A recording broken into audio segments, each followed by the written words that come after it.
À Gabao, comme dans d'autres pays, les réseaux sociaux sont un espace de débat, mais aussi de désinformation et de tension politique. C'est dans cette optique que l'État peut être tenté de les curer. Les réseaux sociaux sont un arbre multiforme qui se divise en plusieurs branches.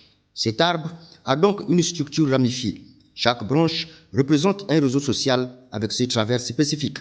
Facebook confère à certains Facebookers un comportement de bouc, souvent critiqué pour devenir un terrain fertile pour les boucs émissaires et l'insulte. TikTok représente une tendance où l'absurde prévaut parfois au détriment de la réflexion et rend les TikTokers toc-toc. Instagram encourage des réactions instantanées, souvent superficielles.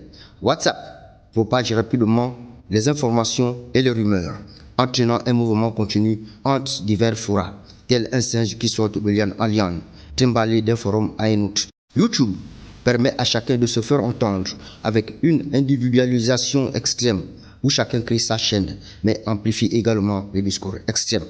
Ce géant arbustif jette une ombre sur le vivre ensemble et peut s'avérer destructeur. L'adage selon lequel on ne jette pas de pierre sur un arbre qui ne porte pas de fruits prend ici une dimension renouvelée à travers le prisme des réseaux sociaux. Cet arbre produit des fruits amers où la désinformation et les discours haineux prospèrent. Cet arbre est une menace pour la jeunesse et la cohésion sociale. Abattre cet arbre symbolique pourrait sembler radical. L'abattage peut sembler une solution forte, mais peut-être faut-il aussi apprendre à cultiver l'arbre, à en récolter le fruit, sans se laisser empoisonner par eux. Mais les réseaux sociaux produisent un fruit défendu.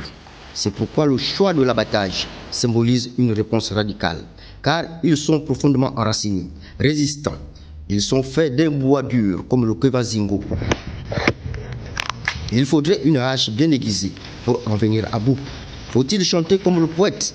Ma hache coupe le bois. Ou rediriger cet arbre vers une croissance positive.